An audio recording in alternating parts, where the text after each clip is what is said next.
The following story contains scenes of violence and use of racist language. Discretion is advised. Human society is often driven by two great impulses: altruism and selfishness. And while those who give are often much better than those who take, there are some who never understand why. Commando Raid by Harry Harrison.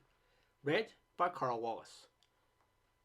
Private Tresco and the captain had left the truck, parked on the side of the jungle, then had walked a good 100 yards further down the road.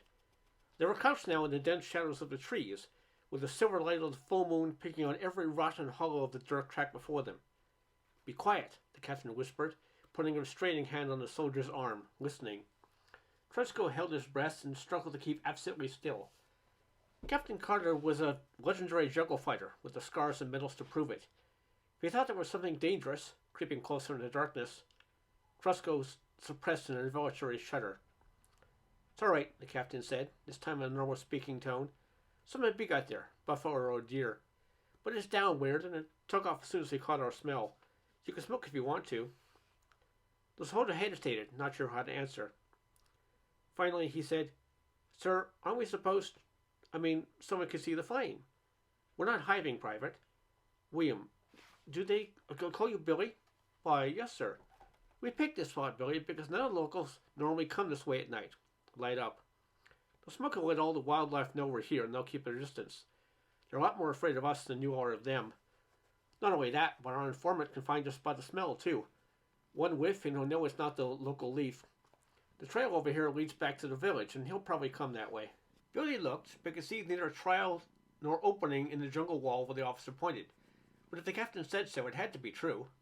He clutched his M16 rifle tightly and looked around at the buzzing, clattering darkness. "It's not so much the critters out there, sir. I've done plenty of hunting in Alabama. I know this gun can stop anything, except maybe another gun. This geek, sir, the one that's coming. Is he some kind of traitor? If he thinks on his own people, how do we know he won't do the same to us?" Carter's voice was patient and gave no indication how much he loathed the word geek. "The man's an informant, not a traitor. It's more eager for this than we are for this deal to go through. He was originally a refugee from a village in the south, one that was wiped out by the earthquake some years back. After I studied, these people are very provincial, and he'll be a foreigner in this village as long as he lives. His wife is dead. He has nothing to stay for. When we approached him for information, he jumps at the chance. We're paying him enough so he won't ever have to work again. He'll retire to a village closer to the one where he was raised. It's a good deal." Billy was emboldened by the darkness and the presence of a solitary officer. Still, it seemed sort of raw for the people he lived with, but selling them out. Nobody's being sold out. The captain was much more positive now. What we're doing for them is their own good. They may not see it that way now, but it is. It's the long-term results that count. The captain sounded a little peeved. Billy shifted initially didn't answer. "You should remember you don't talk to officers like they're real people or something." "Stand up. Here he comes," Carter said. Billy had the feeling that maybe the captain could have out-hunted them even in his own standard woods back in Alabama. He neither saw nor heard a thing. Only when the short turbaned figure appeared at their side did he know the informant had arrived. "Tuan," the man whispered, and Carter spoke to him quietly in his own tongue. It was so much geek talk to Billy. They had had lectures on the language, and they never bothered to listen. When he stepped down into the field of moonlight, he saw the man was a typical geek, too. Scrawny and little and old. There's more cloth in a turban than in his loincloth. All of his possessions, the accumulation of a lifetime, were rolled in a straw mat he carried in one hand. He sounded very frightened. "Let's get back to the truck," Captain Carter ordered. "He won't talk here. Too afraid the villagers will find him." He's got cause to worry, Billy thought, following the disproportionate pair back down the road. The captain was half bent over as he talked to the little man. Once the truck had coughed to life and the driver was towing her back to camp, the informant relaxed. He talked steadily in a high, bird-like voice, and the captain put a sheet of paper on his map case and sketched in the details of the village and surrounding area. Billy nodded, bored, with his rifle between his legs, looking forward to some chow and it hitting the sack. It was an all-night cook in the MP mess who would fry up steak and eggs for you if you were on late duty. The voice tittered on, and the map grew. "Don't want to drop government property, do you, Billy?" Carter asked, and Billy realized he had dozed off when the M16 had fallen from his fingers. But the captain had caught it and held it safe for him. The sharp blue illumination of the mercury vapor lights of the camp poured into the open back of the truck. Bill opened his mouth but did not know what to say. Then the officer was gone, with the tiny native scrambling after him, and Billy was alone. He jumped down, boots squelching in the mud, and stretched. Even though the captain had saved his neck rather than report him, he still wasn't sure whether he liked him or not. Less than 3 hours after he had fallen asleep, the light came on above him in the tent, and recorded notes of reverie soared out of the speaker mounted next to him. Billy looked at his watch and saw it was just after 2. "What the hell is this all about?" someone shouted. "Another damn night maneuver?" Billy knew. Before he could open his mouth, the CO came with the speaker and told him first. "We're going in, men. This is it. The first units drop off in 2 hours' time. Each hour will be at first light at exactly 5:15. Unit commanders will give you complete and detailed instructions before we roll, of full field packs. This is what you've been training for. It's the moment that you've been waiting for. Don't get rattled. Do your job. And don't believe all the latrine rumors that you hear. I'm talking particularly to you new men. You may be treated a lot. You've been called combat virgins and a lot worse. Forget it. You're a team now. After tomorrow, you won't even be virgins." The man laughed at that, but not Billy. He recognized the old bushwine was being fed to him. At home and school, the same old crap. Do or die for your dear old high. Crap. Let's go, the sergeant shouted, starting up on the flap of the tent. "We don't have all night. You guys are creeping around like wrinkles in a geriatric sack race. Move it." That was more like it. The sergeant didn't horse around. We think he knew just where you stood all the time. "Roll the packs tighter. Looks like they're stuffed full of turds." Sergeant had nearly taken the orders on use of purified language to heart. It was still dark and hot and muggy, and Billy could feel the sweat already soaking into his clean dungarees. They double-timed the chow, stuffed it down, and double-timed back. Then, packs on backs, they lined up at the QN stores for field issue. A tired and yellowish corporal signed in Billy's M16, checked the serial number, and handed him a Mark 13 and a sack of reloads. The cool metal slipped through Billy's hand, and he almost dropped it.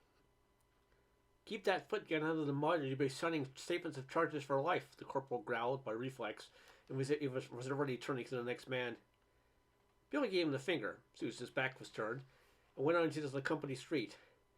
Under light, he looked at the riot gun, turning it over and over. It was new, right out of the Cosmo line, smooth and shining, with a wide stock, a thick barrel, and a thicker receiver. Heavy too, 18 pounds. But he didn't mind. Fall in, snap, shit." The sergeant was still in good voice. They fell into ranks and waited at ease for a long time. Hurry up and wait. It was always like this, and Billy slipped a piece of gum in his mouth when all the non-coms had their backs turned, then chewed it slowly. The squad was finally called out and dog-trotted off to the copters where Captain Carter was waiting. "Just one thing before we board," the captain said. "You men here on the shock squad, you have the dirty work to do. I want you to stay behind me at all times in loose order, and watch at all sides, and still watch me at the same time. We can expect trouble. But no matter what happens, do not, and I repeat that, do not act upon your own initiative. Look to me for orders. We want this to be a model operation, and we don't want any losses." He unrolled a big diagrammatic map. "Look close now, all of you. This is the target we're going to hit. This village is on the river, with the rice fields between it and the houses. Helicopters come right over the field, so no one will get out that way. There's a single dirt road onto the jungle, and that'll be plugged. There'll be squash in every trail out of the place. The villagers can drive in the jungle if they want, but they won't get far. They'll have to cut their way through, but we can follow them easily and bring them back. There are men assigned to all these duties, and you'll all be in position at H hour. Then we hit. We come in low and fast so we can sit down in the center of the houses. Here in this open spot for anyone knows we're on our way. If we do it right, the only resistance will be the dogs and chickens." "Shoot the dogs and eat the chickens," someone shouted from the back, and everyone laughed. The captain smiled slightly to show he appreciated the joke, but disapproved of chatter while they were falling in. He tapped the map. "If he's touchdown, the other units will move in. The headman in the village, this is his house. Here is an old rogue with military service and a bad temper. Everyone will be too shocked to provide much resistance unless he orders it. I'll take care of him. Now, are there any questions?" Looked at the silent men. Alright then, let's load up. The big double-roaded copter swatted low, their wide doors close to the ground. As soon as the men were aboard, the starters whined and the long blades began to turn slowly. The operation had begun. When they rose above the trees, they could see the lightening of the eastern horizon.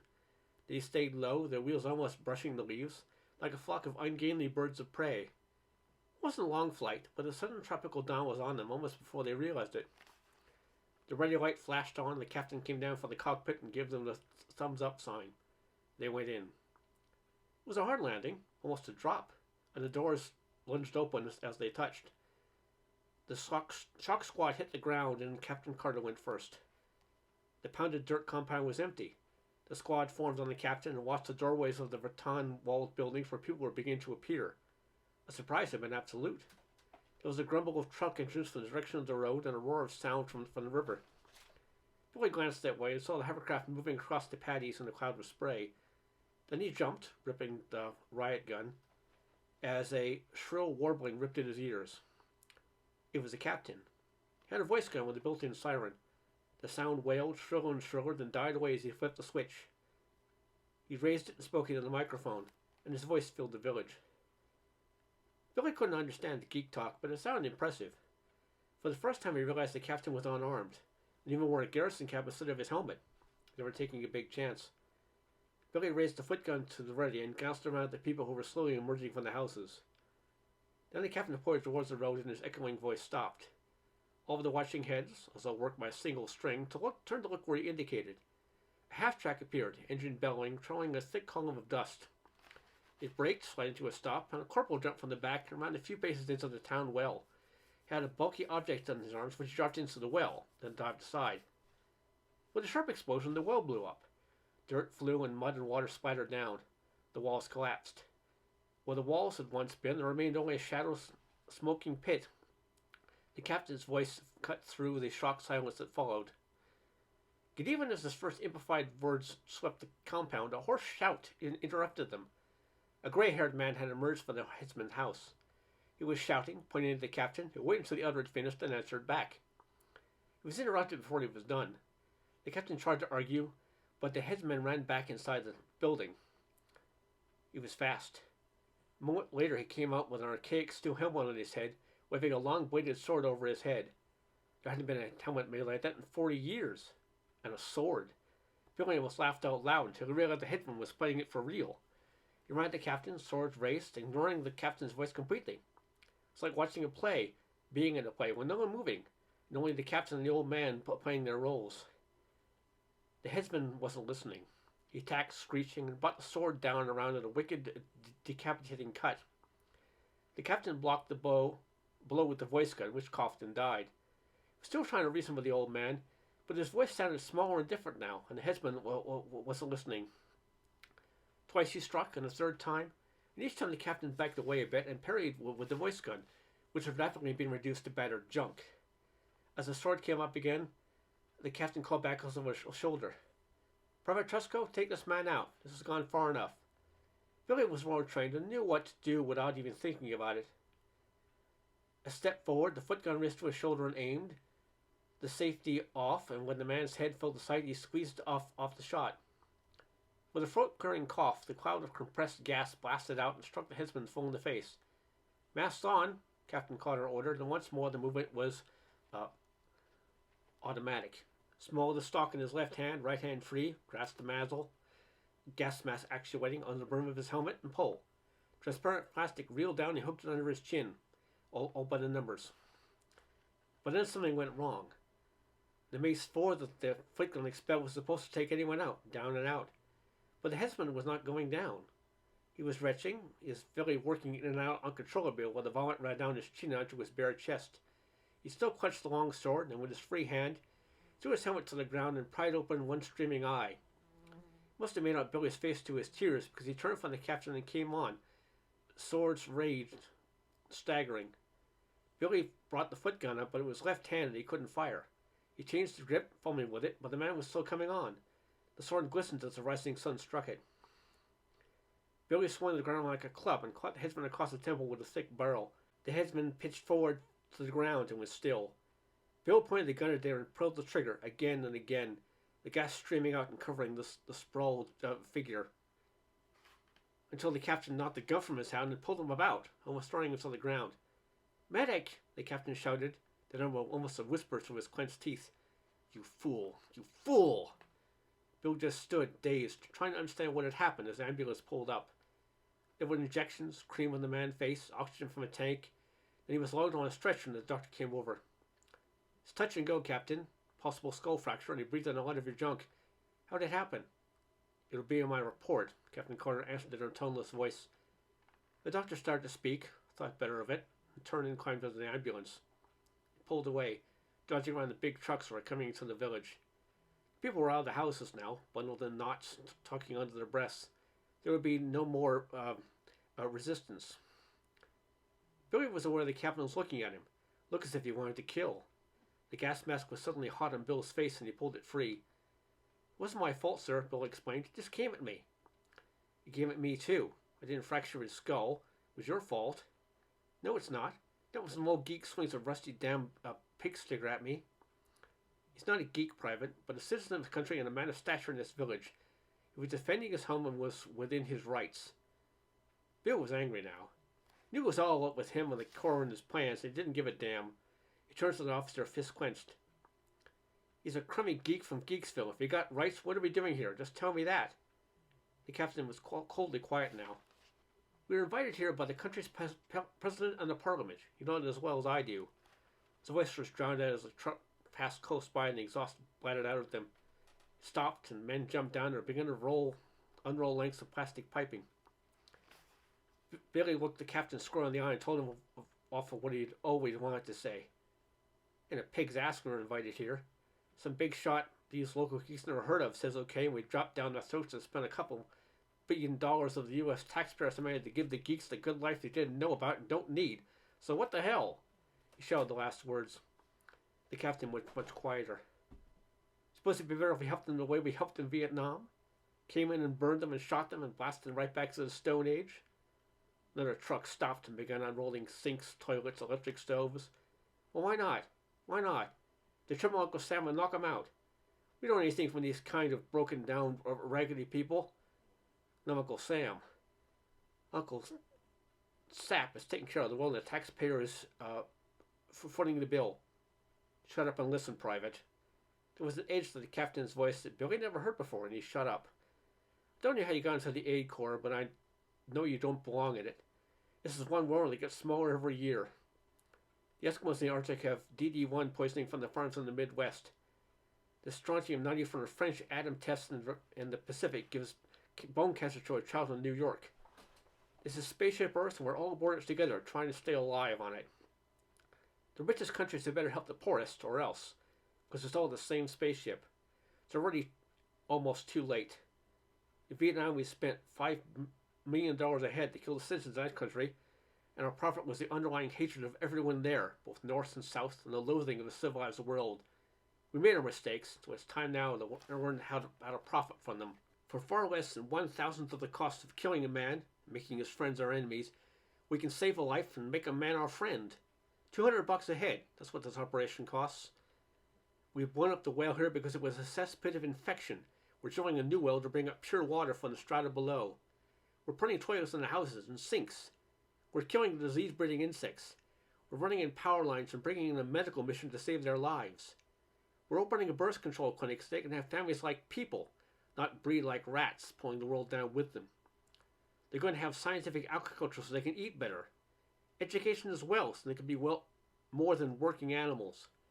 We're going to bring them about 5% of the benefits you enjoy in the sovereign state of Alabama, and we're doing it from selfish motives. We want to stay alive, but at least we're doing it." The captain looked at his clenched fist and slowly opened it.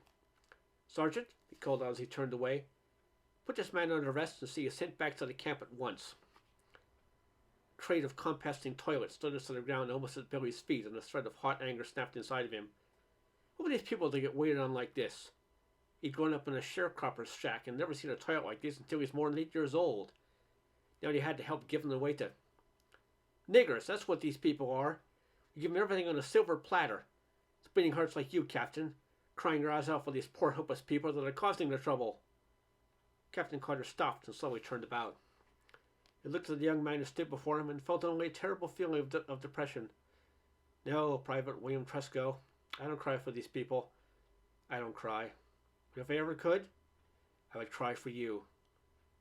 After that, he walked away. The end.